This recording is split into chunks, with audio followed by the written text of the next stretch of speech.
Magandang araw mga pare, ako nga pala si paring RJ at welcome dito sa channel ko.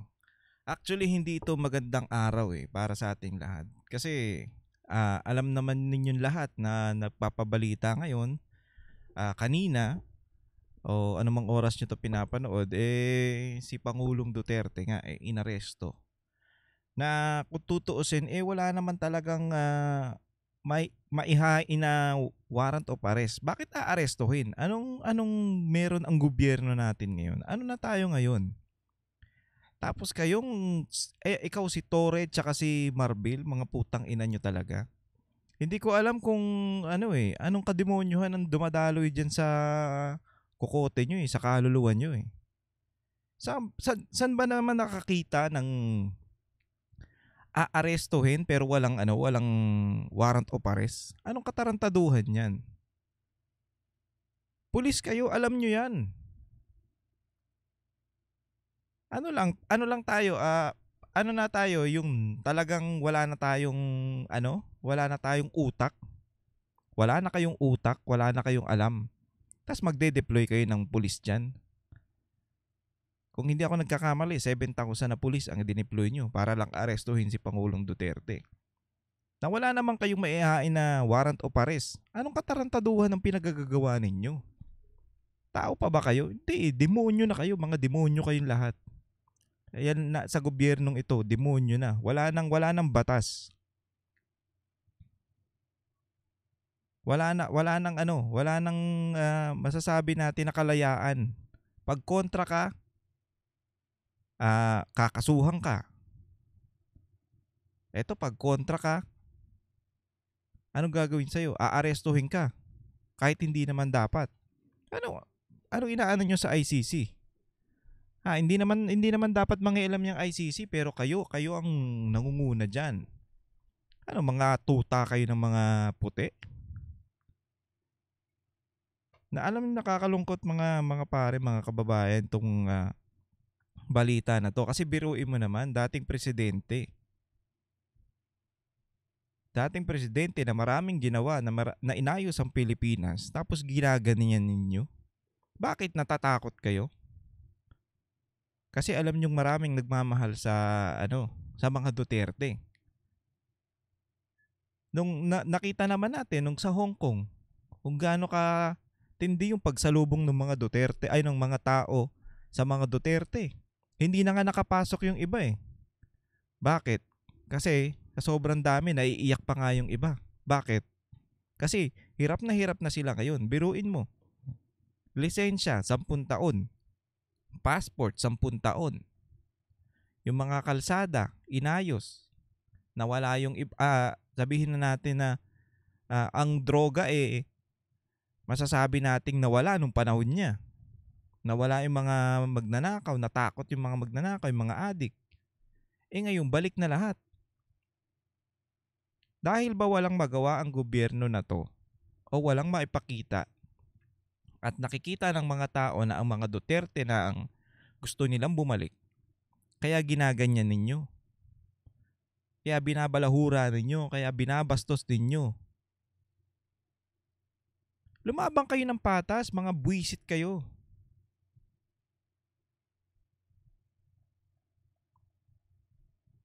Ang hirap na sa panahon natin ngayon.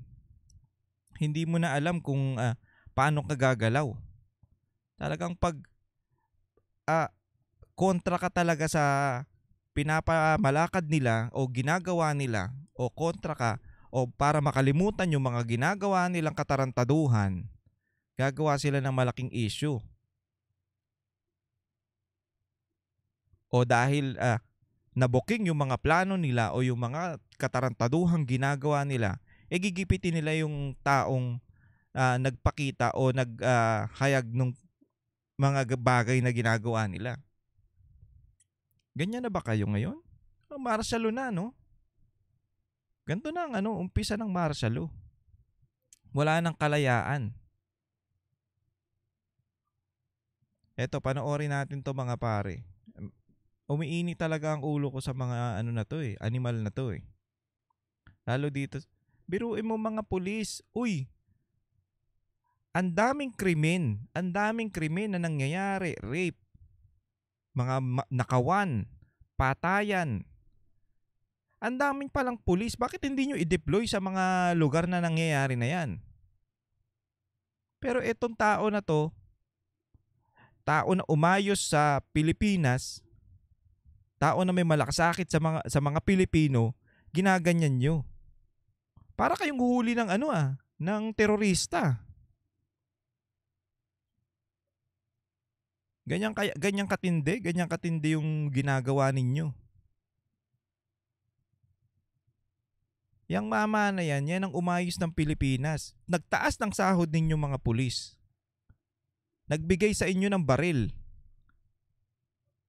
Nung wala pa yung Duterte, mukha kayong mga tae, mga pulis. Totoo lang.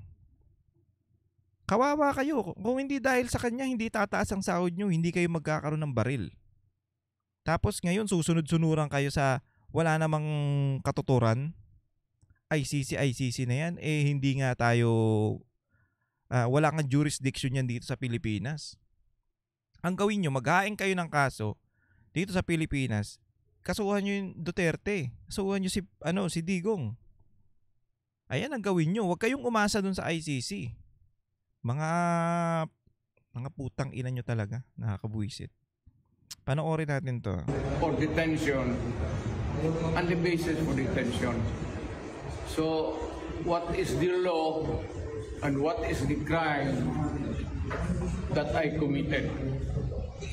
Show to me now the legal basis for... Ito yung sa airport na kini-question niya yung bakit nyo aaresto? Bakit nyo ko aarestohin?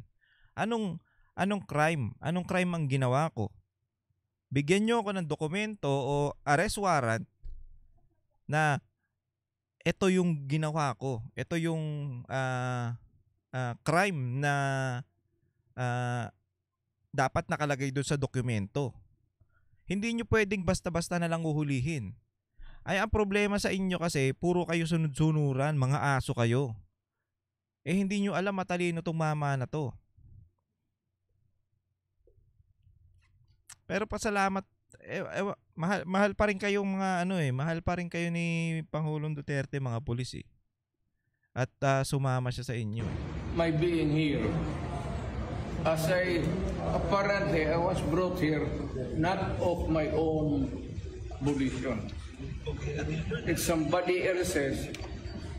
Kung hindi ibang tao, ikaw siguro, because this is your structure. So you have to answer now for the deprivation of liberty. Wala silang masabi. General naman kayo. Mga general kayo, alam nyo yung batas. Alam nyo yung due process. Pero anong ginagawa ninyo? Kayo na batas? Kayo ng tagapagpatupad kayo ng batas. Hindi kayo batas, mga pulis, mga general. Lalo ka na Torre tsaka Marbil. Wala na kayong ginawa, puro katarantaduhan. Imbis na kayo ang manguna sa mga bagay na dapat tama, kayo ang nanguna sa mga bagay na katarantaduhan, mga sablay. Puro kayo sablay. Anong ginagawa nyo dyan? Umalis na kayo dyan. Wala kayong magawang matino. Alam mo ba na hindi man lang siya na-serve kung anong kaso kung pinag-charge sa kanya ngayon? Hindi niya alam. No? Kahit na PI man lang. Alam mo kung pinag-charge sa kanya, nasa dyaryo lang. And then, hindi pa kayo na Tsaka isa pang bago nyo magbibigay ka kasi ng dyan ng dokumento sa, halimbawa kay Pangulong Duterte, kung may arrest warrant siya. Ibibigay mo kung ano yung charge sa kanya. Tapos, sila ngayon, parang sasagot dun sa korte. Hindi nyo pwedeng, paano nyo aarestuhin? Wala ngang warrant. Mga tarantado talaga kayo eh. ganito ginagawa natin. Sumusunod tayo sa isang entity na hindi na tayo member. Yan. Yung ICC nga, mga kupal kasi kayo. Yan talaga, kupal kayo. Walang ibang term para sa inyo. Mga kupal talaga kayo. Demonyo, mga yan. Mga demonyo kayo. Nag-withdraw na tayo. And yet, sir, you are the Prosecutor General. Yes. You know how to exercise due process. before you... O, pahiya sila dito. General kayo, hindi kayo pupunta dyan sa pagiging general kung hindi nyo alam yung tamang proseso ng paghuli. Mga animal. can even file charges, you have to file a complaint, we have to file a counter affidavit without doing those procedure process. Here we are, being issued the warrant of arrest, questionable warrant of arrest. Diba? Ano naman to, sir? There's naman doon, blooper, puro... Pagdating sa trial dyan, tatawagin kita sa witness stand.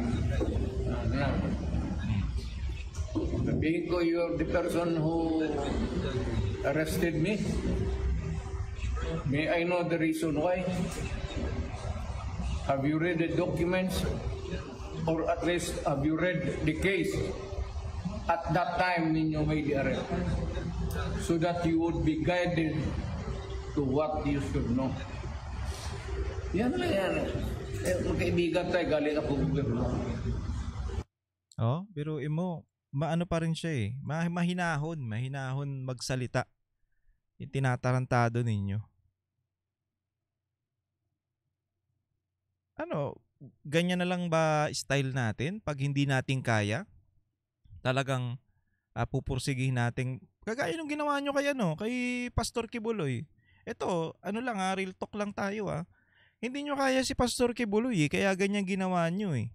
Ang ginawa ninyo, dahil hindi nyo mahuli si Pastor Kibuloy, na wala namang masasabi natin na kaso, na hindi naman convicted, gusto nyo nang hulihin, tapos ginipit nyo pa yung mga nasa KOJC. Ganyan din ang ginagawa nyo ngayon kay Pangulong Duterte. Pag hindi na kaya, huhulihin na lang ng huhulihin. Ganyan na ba ang gobyerno ngayon? Wala na, puro na lang tayo huli. Hindi nyo na nga inayos yung proseso ng ng sabay kami. 'Di ba? Kamara, Congress, hindi nyo na nga inayos, 'di ba? Wala na nga sa due process Pati yung impeachment, wala din sa due process. Tapos ngayon, si Pangulong Duterte ang pupuntiryahin ninyo, mga animal. Mga tarantado talaga kayo, mga pare. Pasensya na, pero mga putang ina talaga na itong mga to Ay, mapapagmura ka talaga sa mga hayop na to Ito, panoorin natin to mga pare, itong isang part ng... Tignan nyo kung gaano karami yung pulis. Asher, ano na ang latest dyan sa NAIA? Totoo bang inaresto na ng mga otoridad si dating Pangulong Duterte? Hindi na nakikita ng mga kawani ng media ang aktual na pagdating ni dating Pangulong Rodrigo Duterte dito sa Ninoy Aquino International Airport dahil gwardyado at mahigpit ang pagbabatay dito ng mga tauhan ng Philippine National Police sa loob at labas ng Terminal 3. Bandang 9:30 nang lumapag ng NAIA ang eroplanong sinakyan ni former President Duterte at mga kasama nito mula sa Hong Kong. Ngunit maaga pa lang ay nagtipon-tipon na rin sa terminal ang mga kawani ng PNP, kabilang ang CIDG, Department of Justice at Bureau of Immigration. Kinumpirma ni Senador Bongo na kasama sa flight ni Duterte ang anak at apo nito at si dating Executive Secretary Salvador Mejaldía. Kanina lumabas din ang legal counsel ni Duterte na si Attorney Martin Delgado III at humarap sa media. At sinabi nito na he was taken away at kinuha na ang dating Pangulo ng mga otoridad, partikular na ang PNP. Magkakasamang humarap sa media sina Senador Bongo, Attorney Delgra, Attorney Vic Rodriguez, Attorney Turion, dating Secretary Silvestre Bello III at aktor na si Philip Salvador. Sinabi ng mga ito na maging sila ay hindi rin nakalapit o nakapasok sa loob ng Terminal Lounge para salubungin si dating Pangulong Duterte. Kasama ni Senador Bongo ang aniyay doktor ni Duterte upang magsagawa ng regular na check-up sa dating Pangulo. Kaya po siya tumuloy yan. Kailangan niyang magpa-check up talaga. Regular check-up. Si Dr. Agnes, siya po yung personal physician ni dating Pangulong Duterte for the last 20 years. Dito po kami, si Secretary Bello. Kaya lang, ayaw kami papasukin. Meron pa yung isa, yung si hindi ko lang nakuha yung video eh. Si Senator Bongo is tinatanong niya yung spokesperson ng PNP. Kung basta bakit hindi kami pwede pumasok? Alam mo, tumatakbo yung yung pulis. Bakit kayo tumatakbo? Bakit kayo tumatakbo? Ayaw niyong sagutin yung mga tanong sa inyo? Kasi mapapahiya kayo.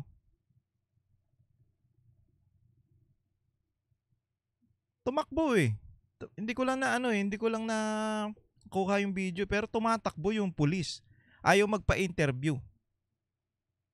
Natatakot talaga kayo o hindi nyo alam yung isasagot nyo? Kasi pag tinanong anong kaso ni Pangulong Duterte, asan yung yung warrant of arrest? Wala ka na kayo masasagot eh. Bakit? Ano lang yung ginagawa nyo diyan? Para lang para sirain ng mga Duterte. Yun lang yan. Ang masakit dito, kawawa kasi eh. Matanda na to eh. Naglingkod sa bayan ng maayos eh. Pinaganda ang Pilipinas tapos tatarantaduhin nyo. Wala na talaga tong gobyerno na to.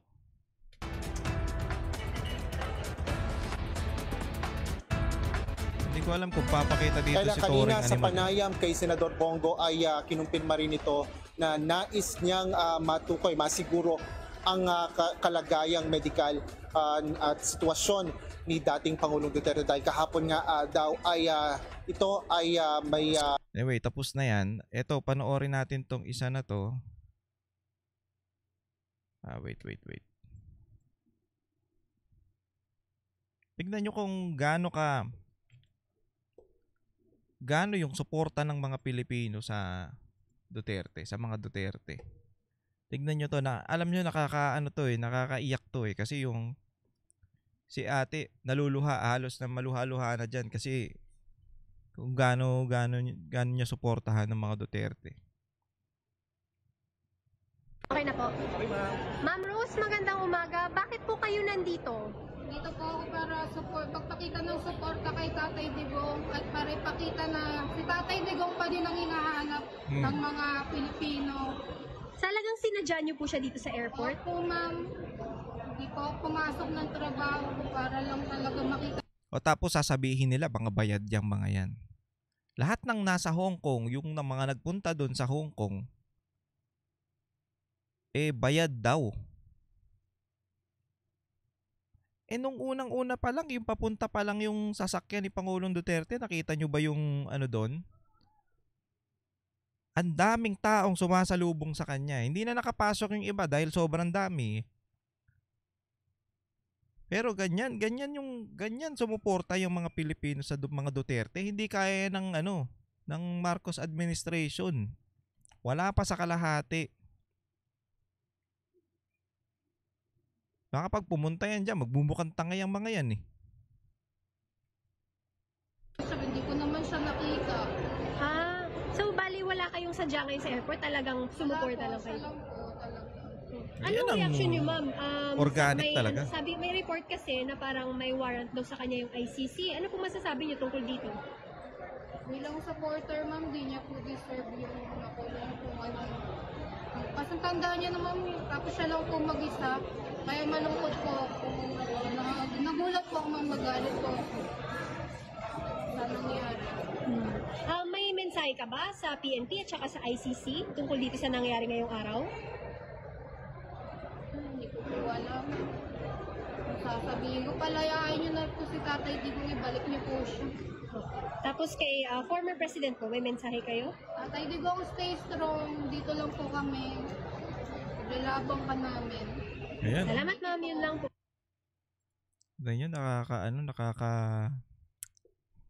Kakaiyak. Kasi makikita mo sa mga Pilipino yung doon nila nakita, dito nila nakita sa mama na to na tinatarantado nitong PNP, tinatarantado nitong gobyerno na to. Dito sa mama na to, dito nila nakita yung totoong public servant. Talagang nagtatrabaho para sa mga Pilipino.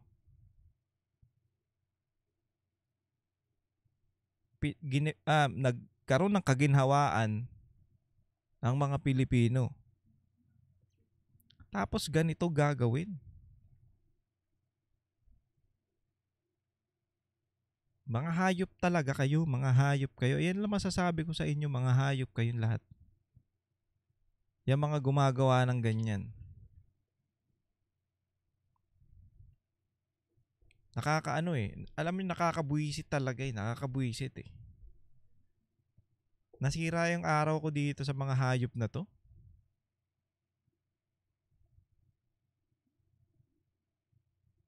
Imbis na yung mga kriminal ang atupagin nyo,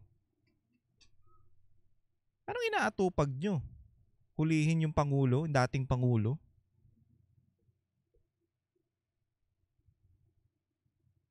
Di ko alam kung magkano binayad sa inyo Di umano, malaki siguro kaya ganyan kayo ka tindi.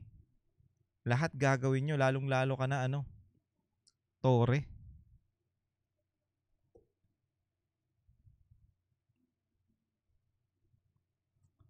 Ito pa, tignan natin tong isang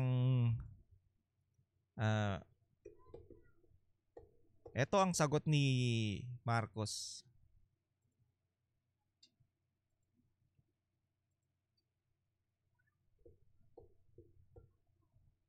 So if the ICC issues an arrest warrant against former President Duterte, will the Philippine government hand him over? Will we do what? Will the Philippine government hand him over if the ICC... We don't recognize the warrant that they will send to us. So that's a no? That's a no. Thank you, sir.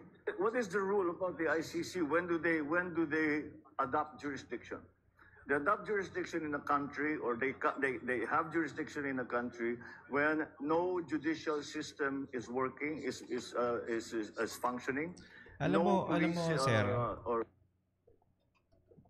Alam mo, sir. Wag kang puro salita na lang. Puro ka lang salita Wala namang bakit gumagalaw yung PNP? Wala kang power? Ano ka lang diyan, clown? Clown ka lang diyan? Palamuti ka lang, pamparami ka lang? Ikaw yung magsalita. Sabi kung iba yung sinasabi mo dun sa ginagawa ng mga pulis. Ginagawa ni Marbil tsaka ni Torre. Iba yung sinasabi mo. Mas mataas sila sa'yo? Yun Bakit wala kang ginagawa? Kung totoo man yung sinasabi mo, bakit hindi ka gumagalaw? Puro ka lang salita.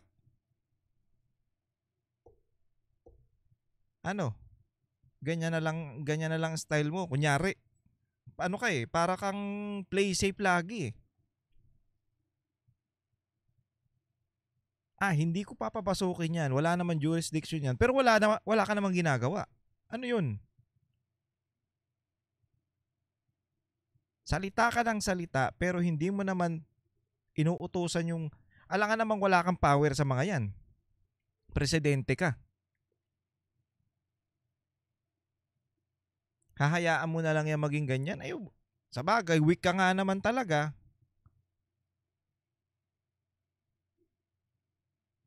Para lang sabihin na natin siguro salita ka ng salita. Pero para lang mabudol ulit yung mga tao na hindi okay sa yung ICC. Pero hinahayaan mong gumalaw yung mga pulis. Tuloy. Our no police force is functioning. In other words, that probably there's war. And none of these issues about about war crimes, and all of these are being attended to simply because the administration, especially in the judiciary, especially in law enforcement, are not functioning.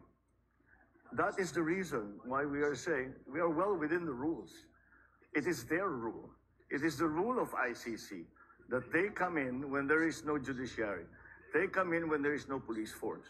We have a judiciary. The Chief Justice, former Chief Justice, sitting right here. He will explain to you how healthy and robust and how active the judiciary is. The police force, I think, is the same thing. So that is the reason. It is not. We are well within. We are well within international law when we take the position of not recognize the jurisdiction of ICC in the Philippines.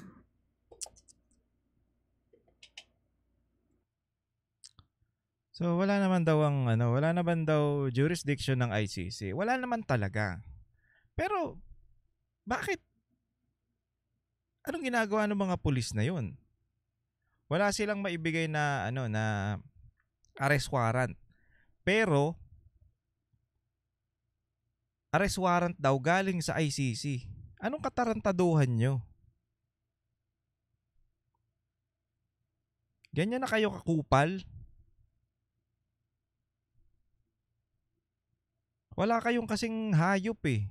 Mga demonyo talaga. Naman sasabi natin. Mga demonyo kayo.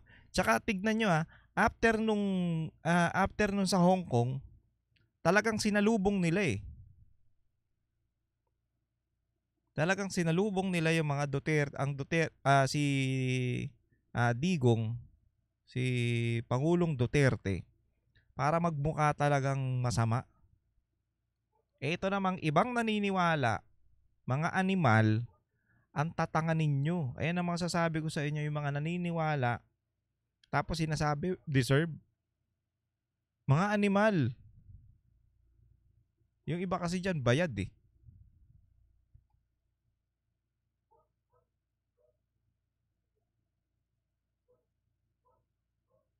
Isipin nyo na lang ginawa ng mama na to, tapos yung ginawa ni Marcos ngayon. Kung may nagawa ba si Marcos ngayon. Ayun na lang ang isipin nyo. Ewan ko kung anong gobyerno na ang meron tayo ngayon. Tapos, isa pang yung mga vlogger daw. Talagang pati yun, aarestuhin. Anong kaso? Pupuwersahin nyo lang na hulihin? Ganun na ba kayo ngayon? Ganun na ba ang ngayon, ang mga pulis? Puwersahan na kayong manghuhuli kahit wala kayong arrest warrant? Pero kudos doon sa mga pulis na hindi sumasama dyan sa na yan. Anyway, yung iba kasi napipilitan kasi mahal nila ang trabaho nila. Pero sana tumayo naman kayo. Kung wala tong mama na to, hindi tataas ang sahod nyo. Kawawa pa rin kayo hanggang ngayon. Lalo na ngayon.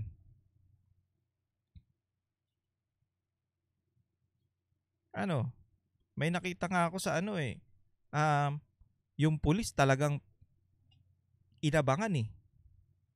Patay. Kinuha yung motor, pati yung pera. Yan ba yung gusto nyo? Yan ba yung gusto ng mga Pilipino na may takot? Pati pulis pinapatay. Paano pa yung simpleng mga mamamayan? Meron pa isa nagtitinda. Nabanggit ko na yata ito Nagtitinda lang doon sa bangketa, patay. Tapos may nakita akong balita kanina, etong Trillanes na asong ulol na to, tuwang-tuwa ang animal. Ikaw wala ka nang magawang maayos, Trillanes, puro ka pa kahol. Talagang obsessed ka sa mga Duterte. Hayop ka. Isa ka pang gago eh.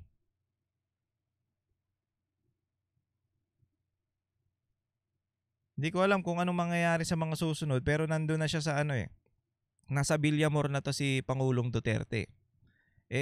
Mga pare, hintayin na lang natin yung mga update sa mga news kung ano yung mga susunod na mangyayari. Pero sana naman, hindi naman, sa palagay ko, hindi to, hindi to maaaresto sa aresto si Pangulong Duterte. Kasi, unang-una, yung kaninang video natin pinakita, wala na silang masagot dun eh. Ngayon, pumunta pa sila, doon, sila Senator Bongo, tapos Attorney Vic, yung mga Attorney Panelo, yung mga malulupit na abogado na yan, malamang makikita natin. Tsaka kitang-kita naman, kahit hindi ka abogado, kitang-kita mo mali yung ginawa ng mga animal na to. Kahit simpleng Pilipino ka lang, kitang-kita natin na maling-mali yung ginawa nila. Tignan na lang natin yung mga susunod na update sa mga susunod na mangyayari. At mga pare, hanggang dito na lang muna ang ating video. Talagang umiinit yung ulo ko sa mga animal na to eh. Hindi sana ako magbibideo ngayon eh, pero talagang hindi ko na bad trip ako eh. Kasi wala na tayo, wala na yung gobyerno ngayon. Talaga namang masasabi nating parang martial law na talaga. Pag kontra ka ng gobyerno, talagang dadalihin ka. Anyway, hanggang dito na lang muna ang ating video mga pare. Ingat po kayong lahat, ingat. Magdoble ingat kayo. At sa mga kababayan natin dyan na dito sa Pilipinas at nasa abroad, lalo yung mga OFW. At talagang, kapit lang, tatag lang, huwag kayo masyadong magpa-apekto dahil hindi naman papabayaan niya si Pangulong Duterte. Mahirap yung kayo yung maapektuhan dyan sa trabaho ninyo. Mas mahirap yun. Kaya, hintayin na lang natin yung mga update sa mga balita at laban lang. Dasal lang tayo, dasal. Kasi wala namang imposible sa panalangin eh. At matatalo ng dasal yung mga demonyo na yan. Maraming salamat mga pare. Hanggang dito na lang. Ingat po kayong lahat. God bless you all.